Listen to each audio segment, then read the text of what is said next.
Thank you so much, Right Honorable Speaker, for the opportunity. Right Honorable Speaker, I'm still disturbed because I've raised this issue several times about the issue of science teachers who have been promoted to leadership positions as administrators, especially in secondary schools.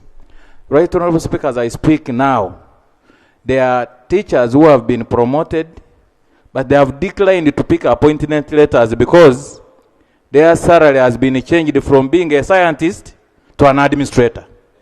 There was even a directive from the president that this position should be harmonized. But up to now, Right Honorable, it has not been brought to our attention in the House as to why this has not been solved, Right Honorable Speaker. It is today that we want a permanent solution. Why are they declining to respond to a presidential directive this time around? Thank you so much, Right Honorable Speaker. Honorable Minister for Education.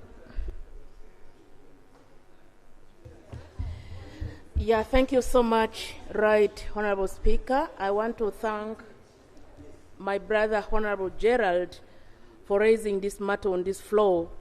Mr. Speaker, it is true that we have those two categories of the teaching profession, in especially the secondary education, the science versus humanity. And as we all know, the enhancement for the science teachers has been increased in the past financial years. And what he's raising, which is true, is that the science teachers, by the virtue of their being enhancement of their salary, they're at a higher level, as opposed to being a head of a secondary school or a deputy. And it is also true that when these people apply to take over headship of a school, their scale is actually lower than what they are earning. And as I can speak, the Ministry of Public Service, together with the Ministry of Education, has acknowledged this discrepancy. We are trying to discuss and looking at how best this can be harmonized to cater for the science teacher who is going to be a head teacher or a deputy teacher, while probably maintaining that scale, if not even raising it at a upper level. So we are looking at that, and he raised it rightly. But Honorable Minister, just pay them their salary of a science teacher and add the allowance of leadership. So I don't know which discussion you want to rotate around, because you have been telling us over several times here that you're discussing. People are suffering out there. Mr. Speaker, you are very right. If it was to be education alone, we would have just kept them at that level and even add the allowances. But we are doing it as a whole government approach together with the Ministry of Public Service. When can you update this House on the same, Honourable Minister? Mr. Speaker, I think you will have to give me some adequate period of time. I do not want to lie. Like how much time, Madam? 1 month. 1 month, Honourable Minister. Thank you. Thank you. Honourable Dr. Otara. Thank you very much, Right Honourable Speaker. Right Honourable Speaker and Honourable colleagues, I arise to raise a matter of national importance regarding the hiring and deployment of teachers in seed secondary schools. Right Honourable Speaker and Honourable colleagues, as you may be aware, quite a number of seed secondary schools are either started as a community initiative or faith-based. Very few seed secondary schools were started from scratch by government. In the former two situations where the community or a particular faith initiated a seed secondary school and then government came to take over, you will find that there are teachers already volunteering, and in a number of situations you find teachers have been volunteering for well over 5 years. Now when it comes to hiring them, that is where the problem comes. in that the ministry is not taking into cognizance the fact that these teachers have been volunteering for a long time. And for as long as these teachers meet the minimum requirement, I don't see the reason why such teachers who have volunteered their time to educate our learners free of charge for 5-7 years cannot be given internal interviews, and later on, if some of them don't meet the requirement, then it can be opened up. Right Honorable Speaker and Honorable colleagues, the situation is even worse where they are caretaker head teachers. Caretaker head teachers, most of them come mainly from, they're already in government payroll, but their community employs them to initiate for them the school. There is now a threat that such caretaker head teachers are actually indisciplined. Prayers, Honorable. My prayer is that if the ministry would be pleased to first of all arrange internal interviews for all volunteering teachers in SID secondary schools, and that caretaker head teachers who are already in government payroll be seconded to take up this role in a more formal manner. Right Honorable Speaker, I beg to request the ministry. Thank you. Honourable Minister. Thank you so much, Right Honorable Speaker. My colleague, Dr. Emmanuel Honorable, has raised a very valid point. The issue of having CD schools, when the time reach for recruitment, probably the recruitment is open up to everybody who can meet the criteria and qualified to be recruited. Mr. Speaker, this financial year, the Ministry of Education and Sports have already secured 111 billion in our budget for recruitment of teachers in for SID secondary schools across the country. This money has been put across districts all over the country. And indeed it is true, my ministry is planning through Education Service Commission to recruit teachers for all SID schools. And this same concern, Mr. Speaker, has been raised by the Education Committee of Parliament. And even this morning we were discussing with the chairperson of Education for the possibility of having the Education Service Commission getting to the site and do the recruitment on site as opposed to coming at the center that were the discussion. So, Mr. Speaker, we are very... That what?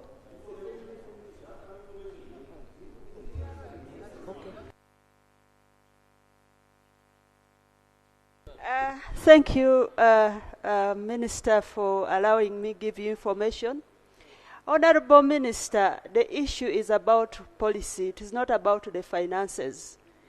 I got to learn that when advertisements are made for the recruitment of teachers in this particular city school, it is an open policy. Everybody applies. And indeed, the people who have been volunteering are left out. The people who come, some of them from far-off districts, their target is to get on the payroll. Once they get on the payroll, they run away. They are ever absent, and they just abscond and seek transfer. In actual sense, they don't perform. So the honorable member's issue is for you to strengthen the policy to give consideration to the people who have been volunteering. Thank you. Now, Honourable Minister, why don't you do like what you're doing for government-aided schools? Because on government-aided schools, you come and you do interviews for the staff who are there. Those who qualify, you take over. And you even do it on site. A few months ago, Dr. Kajubira and the team were in Chianga, in Roburunga sub-county, doing interviews for the teachers who were there. because it's a government-aided school. So you could do the same for seed schools that you take over. Yes, Chair, Education Committee. Mr. Speaker, I need to give more information. Before I came here, I was in Education Service Commission. And I was in charge of Bunyoro and West Nile. You do traverse and go to those schools and get the people there. So there has been a ping pong between Education Service Commission and the ministry. That the ministry uses these head teachers to build, then afterwards they say let it be open. So that's why the committee is of the view that for the current head teachers, even if they are on government payroll, the acting ones, you go on site and interview them because they are the ones who know the conditions of that place. That's what we think it is going to solve, but there has been a ping pong. Education Service Commission has no problem, but they say policy that now you have absconded. Yet they are using them to compile lists of teachers who are there. So for the time being, like when you Pakwach, money is returned. So why don't we just have one position that currently the operational schools, Education Service Commission, go and interview on site. It will solve all these problems, Mr. Speaker. But Honorable James Kubeketeria, we have very many teachers who have no jobs. Now, those who are already on government payroll, it means they were cheating government. Instead of cheating in teaching in government schools, they were concentrating being teachers in private schools. So those ones shouldn't be given. Those isolated cases, they already on payroll. Give an opportunity to new people. Okay? So we are now... Yes, give an opportunity to new people. If you are employed for government, you're on government payroll, what are you doing as a head teacher in a private school? It means you're not even attending to your job of a government school. Huh? So, Mr. Speaker, thank you. I think there we are now getting back to, because Honorable had his view was that the others who are used to administer voluntarily. And when the time comes, they throw them out. The ones who are taken on don't report. They just come to the center. So let's solve that problem. The acting rope is Honorable Seungu. So Mr. I Speaker, don't know why Sechku is saying I and I've never. My President, Mr. Speaker, we need a lot of time on this thing and we cannot exhaust it here. Because what I heard and what we have heard from most of these schools are that there are some head teachers who are serving but not on government payroll. Priority should be given to them first. But you find government sending other head teachers to run a school where Sewung was serving as a CD school before it was taken by government and is not given first opportunity to become the head teacher. Secondly, even when he was talking, we must pay a lot of attention the disparity between the science teachers and arts teachers. As we talk now, Mr. Speaker, science teachers are requesting for voluntary retirement against the arts teachers. Why? Because the science teacher was given more money. Even if he retires, the package he gets as he retires on early retirement is bigger. Then he remains getting 1.5 million per month. Yet an arts teacher is in the class earning 800,000 per month serving. So who is serving, who is enjoying better his life? Retire, get the package of 200 million, then after getting 200 million, get 1.5 million every month as a retired, but the arts teacher is earning 800 in school, teaching, suffering, and the science teacher is enjoying. All these need attention. And they got private schools. They got private school and make money. Then you continue misleading yourselves that science is going ahead. These are facts on ground. There is no argument about it. So I think you will give our committee more time to exhaust this matter. Government must sit and see how they balance teachers. Because the work they do is almost at the same time. Thank you. Thank you, Mr. Speaker. So, Honourable Minister, why don't you use the same you're doing for government-aided schools, the process of recruiting teachers for government-aided schools? You use it for seed schools that were already in existence, that you took over. It would make it very easy. Yeah, thank you, Mr. Speaker. I think we're really trying to streamline to take care of people who have been caretaking of those seed schools. especially those who have taken long and they might have not gotten the opportunity. I think we agree that we see the modality of streamlining together and in agreement with Education Service Commission. But what I can say, Mr. Speaker, the practice has been that those who have been caretaking at seed schools, they have not been left out. They have been included in the interview process. As long as they meet the criteria, they have the qualification, they are normally, they get through. But however, we are happy that we are trying to streamline the situation together with the education. I'm seeing Honorable Abshija disagreeing with you, MP for Workers. Yes, Honorable Abshija, MP for Workers. Yeah, thank you very much, Right Honourable Speaker.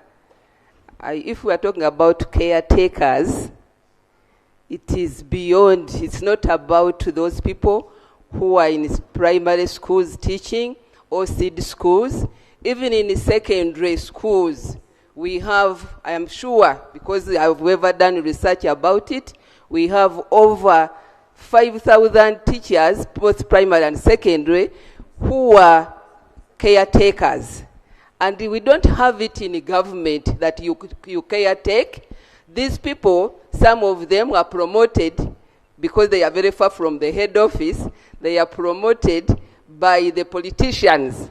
For example, if someone was a campaign manager of LC5 and the money went through, he can say, now you are a head teacher of that school. But they are not anywhere. And as a result, because it's not in the public service orders or laws, they end up working even for over 10 years caretaking. Yet when they retire, they will never get money for the job that they were doing. They can only say you are a teacher, maybe that's what you can get, but they will never be peace with even their families because they don't see any progression. Then the other one that I know, that also because of that, then we have left it and it is going on over and over because also the Education Service Commission does not get enough time to go through all of the whole country, and that's why it is continuing. It has been on for over 15 years. Thank you. Honourable Minister, you've taken note.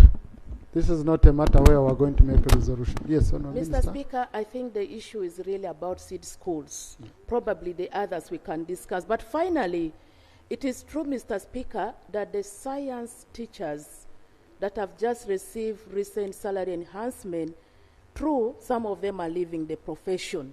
We've received those information. We did a search. We collected all the information needed in terms of numbers, the reasons, and what it takes. And I can assure you, the policy does not stop these teachers from leaving the profession.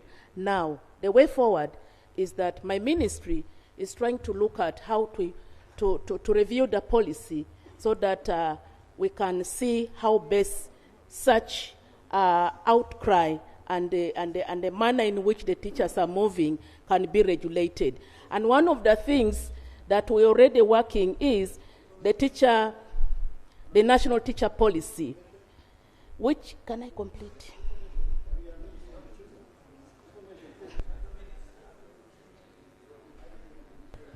Thank you, Honourable Minister, for giving way. And Mr. Speaker, thank you for allowing also this information. You see, Mr. Speaker, you were chairing the House here, and I raised the same matter when Honourable Mingo was here, and he just brought a bill that is being given to Parliament, to the Committee of Education. The issue of the policy dealing with the teachers going for early retirement, you cannot just keep it or hold it here without bringing it. Because it is a time bomb for the education system in Uganda.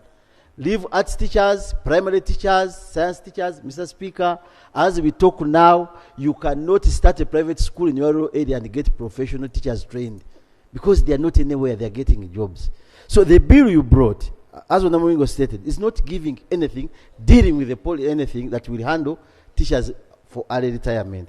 And as a result, the children are losing it out.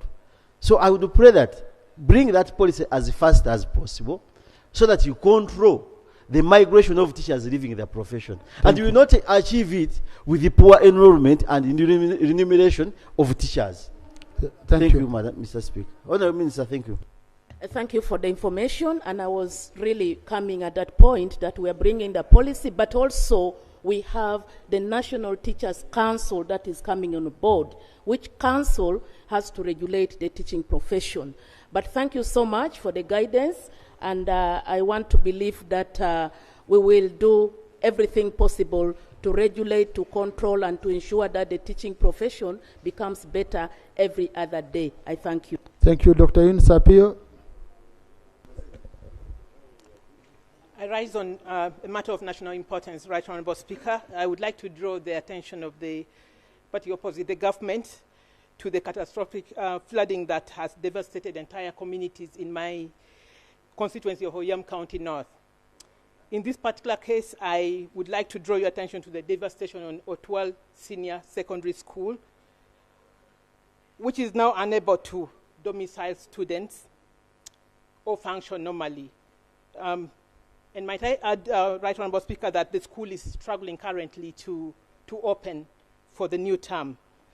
The entire toilet system is down. It has collapsed.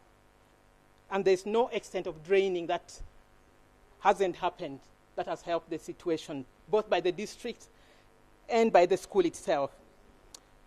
We have walls that have collapsed for the dormitories, fields of crops that have been destroyed for the school and for the teachers. And then the situation itself is not different in the rest of the communities, in up to 4 sub-counties of Otwal, of Abok, of Icheme, and of Ngai sub-counties. And Right Honourable Speaker, we foresee an outbreak of diseases. It's quite imminent, and I would like to request government. I'm glad that there's the Ministry of Education here, but also her counterpart for the OPM disaster, who spoke with me a couple of days ago and struggled really hard to get resources from the Red Cross. But I would like to let her know that nothing took place. The school is struggling. There's no iota of support or aid that has happened, that has taken place so far. My prayer, Right Honourable Speaker, our prayer as the people of Oyam County North and the school itself and the district is that, one, we need, as a matter of urgency, support, aid to the school to be able to have the school in a functioning condition or situation so the school can open and have the students learn. But also, secondly, I would like to put across to your office that we need planting materials to be able to put back, to restore fields of crops that have been lost across all of these communities. I thank you. Thank you. I will allow Honourable Midias Natkunda on the same, then Minister will answer to us. That's it. Thank you, Right Honourable Speaker. I rise on the matter of national importance regarding the continuous landslides in Rukunji district. Rukunji has continuously experienced landslide with little attention from the government. This August, there was landslide in Chabahanga, that's Bambara sub-county, where we lost lives of 2 children and others were critically injured and hospitalized. Up to this time, no one has visited from the disaster committee at the district, even from the from the Ministry of Disaster. No one has visited the area to ascertain. Honourable colleagues, please allow a member to deliver, to speak Right on behalf of her people. Yes, Honourable, please. Thank continue. you for your protection, Right Honourable. The landslides that occurred in August, there has not been any attention or any visitations from the Ministry of Disaster. On the same note, last year as well, in Gwambara sub-county, Nyabubare parish, in the villages of Rutoma, Chankwanzi, Rushaya A, there were several landslides. Much as the ministry came and the Ministry of Disaster came, they managed to distribute a few relief items to the affected people, but they were left homeless. Up to now, nothing has been done. So my prayer is that the Ministry of Disaster visits the area and assesses the damage and compensate the affected people. Also, we need to get advice on what the community can do about these areas, because the area is continuously getting landslides. We are not getting any guidance whether people should leave or where they should be vacated to. So I kindly ask for them to intervene. Thank you. Thank you. Dr. Tahigwa Elisa also had registered the same. So, Rukunjiri, I think that's sufficient. Bundubujo, Gafabusa, on the same then. Thank you, Right Honorable Speaker. Right Honorable Speaker, Bundibugyo is now a center of all the disasters you can talk about. We have a cocktail of them, from floods, landslides, mudslides, and there is a bigger one, Right Honorable Speaker, which I raised here before. Huge land masses sinking. Huge land masses sinking. All we have told people is to move away from those land masses. People are now landless, they are homeless. So we have a category of people who need to be relocated away from those areas. Mr. Speaker, I raised this matter here and requested the government to send technical people to Bundibujo to find out what is causing this, because it is unusual. Government sent a team of scientists, I think from Ministry of Energy, geoscientists. But up to now, we have never known, we have never received a report of what is causing this. We are seeing more land masses sinking. As I talk now, in Bundibujo we have 27 sub-counties. 17 are affected. We have over 5,000 people now who have been displaced. If you watched members on TV, you saw what was happening in Ntoroko district. All that water you see in Ntoroko is coming from Bundibujo. Mr. Speaker, we need a permanent solution to some of these challenges. While I pray that OPM looks at the emergencies, the relief, and all that. Indeed, people need food, need iron sheets, need tarpaulins, but we need a permanent solution. Otherwise, we shall continue having this water in Ntoroko, but imagine that water that is in Ntoroko now, what it has done in Bundibujo, where it is coming from. Mr. Speaker, my prayer now is for government to constitute a team to go to Bundibujo. Our cow has written reports to OPM. I have copies of about 4 reports for the last 3 months. No response. No team from government has gone there. Last week, I saw a team from OPM in Ntoroko, our neighbors, and they stopped there. And they are looking at the floods, and they are seeing where this water is coming from, Bundibujo. They have not gone there. Can OPM and government send a team to do an assessment, but we need a permanent solution. Our people are suffering. Our people are orphaned. I so pray, Mr. Speaker. Thank you. Honourable Minister for Disaster Preparedness. Mr. Speaker, just one for my colleague on the But primary education, school. you don't have money. No, I for just disaster. wanted, no. Yes. Mr. Speaker, I just wanted to bring this to your attention and to request that I bring the document specifically on the school facility grant that we have allocated 41.46 billion this financial year, and school maintenance grant that we have allocated 103.33 billion. Each local government has received not less than 100 million from each item. And normally, we do guide. Have they already received it? Yes. They have it. They have it. Okay. And I want to ask your permission. I bring the list of each local government with the amount of money, but yes, to give members of parliament. But what was the purpose of that money?